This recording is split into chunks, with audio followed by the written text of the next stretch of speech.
ప్రభు అయిన యేసు క్రీస్తు ప్రశస్త నామంలో ఈ యవనస్తుల కూడికకు కూడి వచ్చిన యవనులైన మీ అందరికీ హోసనా మినిస్ట్రీస్ తరపున మీ అందరికీ హృదయపూర్వకమైన వందనాలు తెలియపరుస్తున్నాను. అందరికీ వందనాలు. ప్రభు మిమ్మల్ని అందరినీ దీవించి ఆశీర్వదించునుగాక. మరి ఇంతమంది యంగ్స్టర్స్ కదా ఇక్కడ కూడి ఈ రీతిగా ప్రభుని ఆరాధించడం అనేది ఇది నిజంగా పరలోకాన్ని తలపించే ఒక శుభ పరిణామం. లోకంలో కొన్ని స్టార్స్ ఉంటాయి, అన్ని ముసలి స్టార్లే. మీరంతా యంగ్స్టర్స్, ప్రకాశించడి తారలు. ఎందుకంటే మీకు చాలా భవిష్యత్తు ఉంది. మీరు సాధించవలసిన ఘనకార్యాలు ఎన్నో ఉన్నాయి. మీరు వెళ్ళవలసిన మార్గం సుదూరమైనది. దేవుడు మీకు ఇచ్చిన చక్కటి శ్రేష్టమైన అవకాశం. మీ కనుల ఎదుట సాధించలేనిది అంటూ ఏది కూడా లేదు. మీకు చేత కానిది అంటూ కూడా ఏమీ కూడా లేదు. మీరు బలహీనులు కాదు, మీరు బలవంతులు. మీకున్న వయస్సు, మీ మనసులో ఉన్న తపస్సు, అలాగే మీరు చేరుకొనవలసిన ఆ గమ్యం ఎంతో ఘనమైనది, శ్రేష్టమైనది.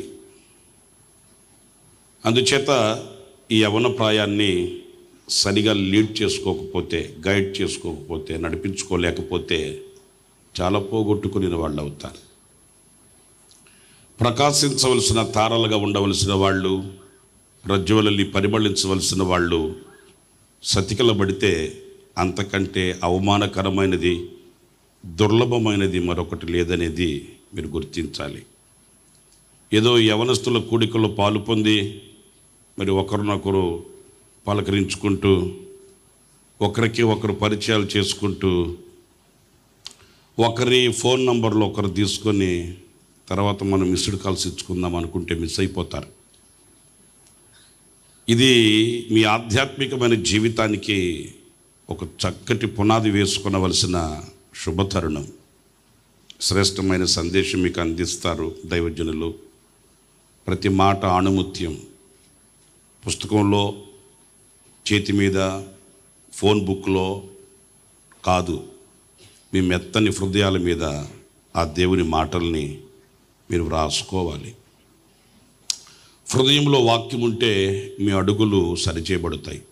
పుస్తకంలో వాక్యం ఉంటే ఇంట్లో ఉంటుంది. నోట్బుక్లో వాక్యం రాసుకుంటే నోట్బుక్ ఎక్కడుంటే వాక్యం ఎక్కడుంటుంది. హృదయంలో వాక్యం ఉంటే నీ యావత్ జీవితం మీద ప్రభావితం అవుతుంది, వెలుగుమయం చేస్తుంది, నీ బ్రతుకుని సార్థకం చేస్తుంది. యవనులైన మనం, యవనులైన మీరు మీ యొక్క విజన్, మీ దర్శనాన్ని విశాలం చేసుకోవాలి. నేను సందేశం చెప్పట్లే, మీరంతా దేవుని ఇంట్లోకి వచ్చారు. మనమంతా ఒక తండ్రికి పుట్టిన బిడ్డలం. ఆ భావనతోనే చెప్తున్నాను ఈ మాట. మీ హృదయాన్ని, మీ విజన్, మీ దర్శనాన్ని విశాలం చేసుకోవాలి. ఎందుకంటే మీరు వెలిగడి తారలు వంటి వారు, దేవుని చేతుల్లో వాడబడవలసిన వాళ్ళు, మీ కుటుంబాలకి మీరు మేలు చేయవలసిన వాళ్ళు, సమాజానికి మీరు మేలు చేయవలసిన వాళ్ళు, మీకు మీరుగా మేలు చేసుకునవలసిన వాళ్ళు. సంకుచితమైన మనసుతో సతికిలబడడం కాదు. మీరంతా యవనులు యవనులు యవనులు అని పదే పదే ఎందుకు చెప్తున్నానంటే మీకు సాధ్యం, మీరు చేయగలరు, మీరు ఉండగలరు, మీరు వెళ్ళగలరు. మీ హృదయాన్ని కనుక మీరు విశాలం చేసుకొని ఉన్నతమైన వాటిల్ని ఆశించగలిగితే, ఆ ఆశించిన వాటిల్ని అనుగ్రహించడానికి ఆశ్చర్యకరుడు నీతోనే ఉంటాడు. ఆయన ఇమ్మానుయేలు దేవుడు.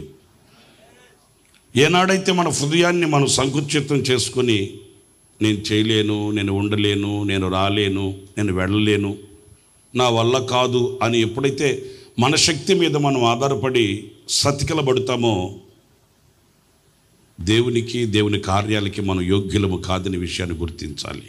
నేను చెప్పేది దేవుని కార్యాలు అనంటే మీరంతా ఏదో దేవుని సేవ చేసేసి, లేకపోతే మీరంతా దేవుని సేవకులైపోయి అట్లానే కాదు నేను చెప్పేది.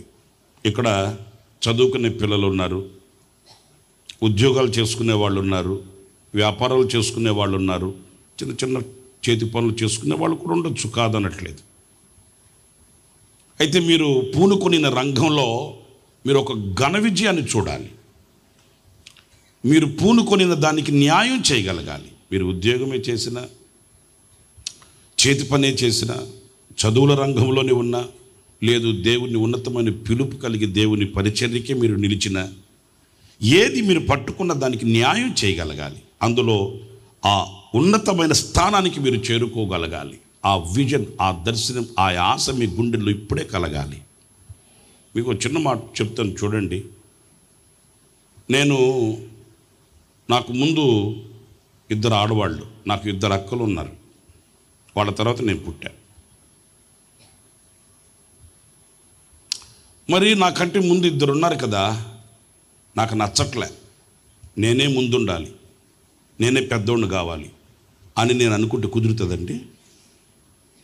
అనకపోతే నోరు తెరిచి మాట్లాడలేరేంటి? కుదురుతుందా?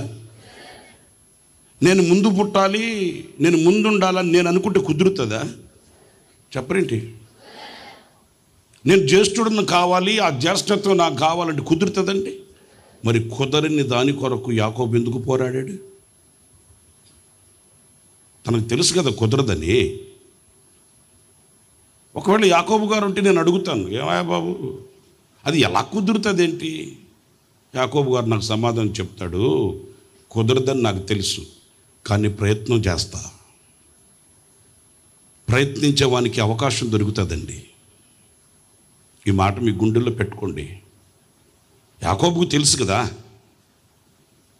నేను పెద్దవాడిని కాలేను, అది దేవుడే చెయ్యాలి, నేను జ్యేష్ఠుడిని కాదు, నాకు ముందు ఇంకొకడు ఉన్నాడు, ఎలా కుదురుతుంది? ఇది ఇంపాసిబుల్, జరగని పని. మరి జరగని పని కొరకు యాకోబు పోరాడా లేదా? చెప్పండి, పోరాడా లేదా? పోరాడిన వ్యక్తికి అవకాశం వచ్చిందా లేదా? అవకాశంతో ఆశించింది పొందుకున్నాడా లేదా? మరి మనం ఎందుకు పొందుకోలేకపోతున్నాం? మనకు ఆ ఆశ ఉండట్లే, ఫిక్స్ అయిపోయాం. ఇది జాలే, అల్పమైన వాటి మీద దృష్టి పెట్టి అనవసరమైన వాటి కొరకు ప్రాకులాడి. మీరు ఆలోచించండి ఒకసారి, యవనస్తులు కదా, అంతా ఇంచుమించు చక్కగా చదువుకునే జ్ఞానం కలిగిన వాళ్ళు కదా, ఆలోచించండి. ఓ అసాధ్యమైన దానిని సుసాధ్యపరచుకోవడానికి తన ప్రయత్నాన్ని ఆపలేదు. ఎవరికైనా చెప్తే నవ్వుతారు, అరే నీకేం పిచ్చి పట్టిందేంట్రా బాబు, నువ్వు 2వ వాడివి, నువ్వు మొదటోడివి ఎట్లా అవుతావేంటి? అనేక మంది కృంగదీసుంటారు కదా, వీడికి మెంటలు వచ్చింది, పిచ్చి పట్టింది వీడికి అని ఉంటారు కదా. కానీ యాకోబు తమ ప్రయత్నాన్ని ఆపలేదే. ఏనాటికైనా నేను చేరుకోగలను, అది సాధ్యమవుతుంది, అసాధ్యమైన వాటి కొరకు ఆశలు పెట్టుకున్నాడు, కలలు కన్నాడు. ఓనాడు అతనికి అవకాశం వచ్చింది, అవకాశాన్ని వాడుకున్నాడు, ఆశించిన దాన్ని అందుకున్నాడు. మీ యవన బ్రతుకులలో కూడా ఉన్నతమైన వాటి మీద మీ ఆశయం వెళ్ళాలి. ఎంతకీ CBZ బైక్ కొన్నామా, బైక్ ఎక్కామా, కాలేజ్ దగ్గరికి వెళ్ళామా, గురకా పని చేసామా, ఇది తప్ప ఇంకేముంది చెప్పండి? ఇదే నీ ఆశయం? నాకు కొంతమంది గురకా పని చేస్తుంటారు, టయానికి వెళ్ళిపోతారు కాలేజీ ముందుకి. ఆడు గురకా వాడు వాచ్మెన్ రాకపోయినా వీళ్ళే ఉంటారు, అన్ని పనులు వీళ్ళే చేసేస్తారు. ఇంట్లో పని చేసుకుంటే సరిపోద్దులే, మనకి చదువు సంధ్యలు మనకెందుకు వచ్చిన గొడవ, మనకు అంత అవసరం లేదు కదా అని అక్కడ లిమిట్ పెట్టుకుంటే ఎవడేం చేయలేడు.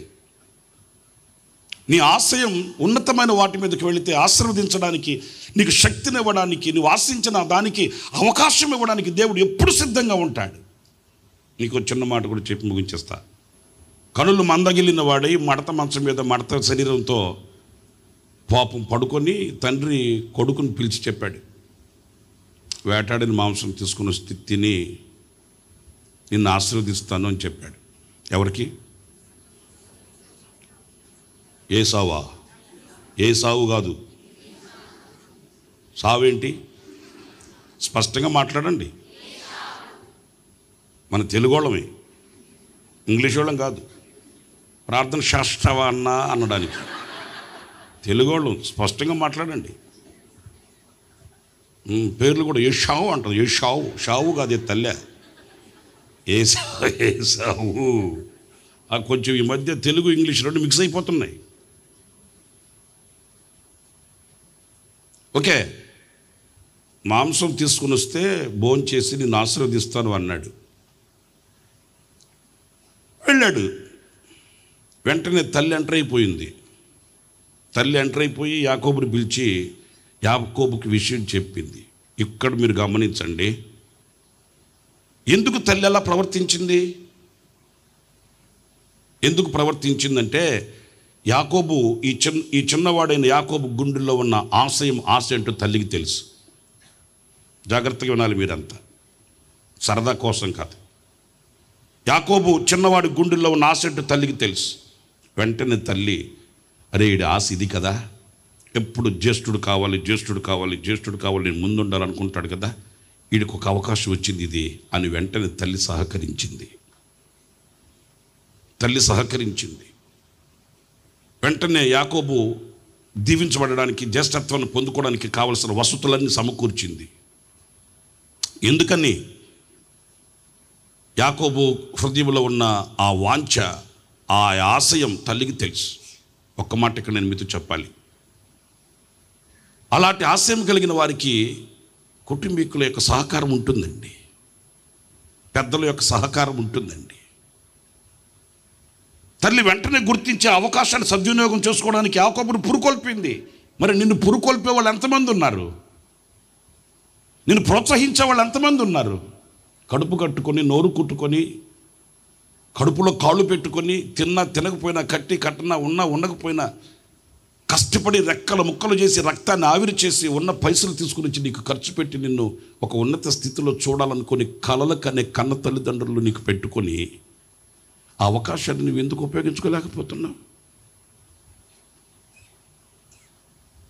ఉదయం మొదలుకొని రాత్రి వరకు వెళ్ళి మట్టి పని చేసి, చాకిరి చేసి, కండలు కరిగించి, కన్న బిడ్డల్ని కనుల ఎదుట ఒక ఉన్నత స్థితిలో చూడాలని కలలు కంటున్న తల్లి గుండెల్లో, తండ్రి గుండెల్లో ఎందుకు కుంపటి పెడుతున్నావు?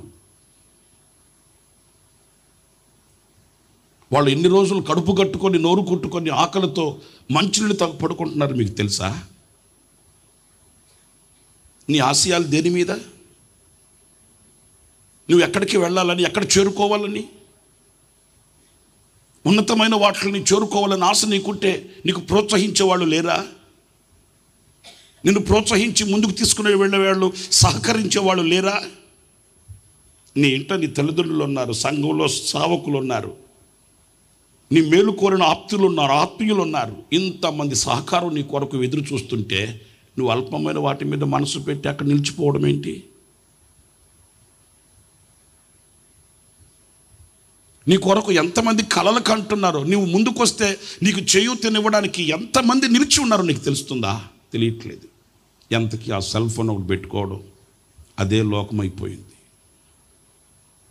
అనవసరమైన కార్యక్రమాల్లో మైండ్ పాడు చేసుకొని, అనవసరమైన కార్యక్రమాల్లో తన మునకలై నిండు ఆయుష్ను కాదు, నూరేళ్ల జీవితాన్నే కాదు, దైవ ప్రణాళికను కూడా కాళ్ళ రాసుకుంటున్నామండి.